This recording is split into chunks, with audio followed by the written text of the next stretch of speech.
Now Jessie's going to demonstrate a squat to box with both a dumbbell and a kettlebell. Now the squat to box is different than a box squat. On a box squat, you actually put all of your weight onto the implement on which you're sitting, whether it's a bench or a box. The squat to box is just a light tap, and it's usually used to gauge depth. Now the reason that we like the squat to box with a dumbbell or a kettlebell, Jessie's about 26 weeks along in her pregnancy, and depending on your athletic background, your training background, when you get further along in your pregnancy, you don't want to be doing anything that's going to put a lot of downward pressure on the pelvic floor, so like barbell back squats and things. As you get further along, again, depending on how you feel, if it's causing any kinds of problems or pain or you're feeling unstable, then you don't want to be doing those. This puts a little bit less pressure, downward pressure on the pelvic floor, but still allows you to get a good lower body training effect while integrating pelvic stability, hip stability, core stability. So Jessie's going to demonstrate with a dumbbell. She's going to hinge back into her hips, pick it up with one arm. You see she kind of cleans it up into the goblet position. So she's holding the dumbbell like this.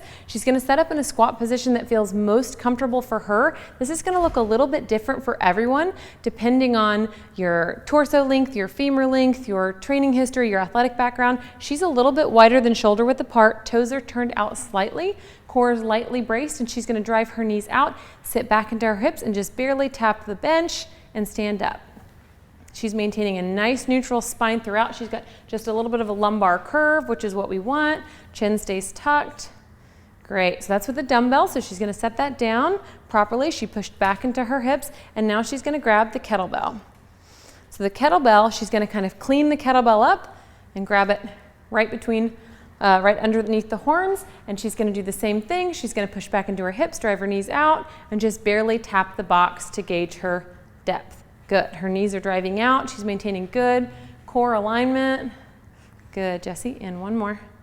Perfect. And then to put it down, she's just going to kind of drop it right down between her legs. So that is a squat to box with a dumbbell and a kettlebell.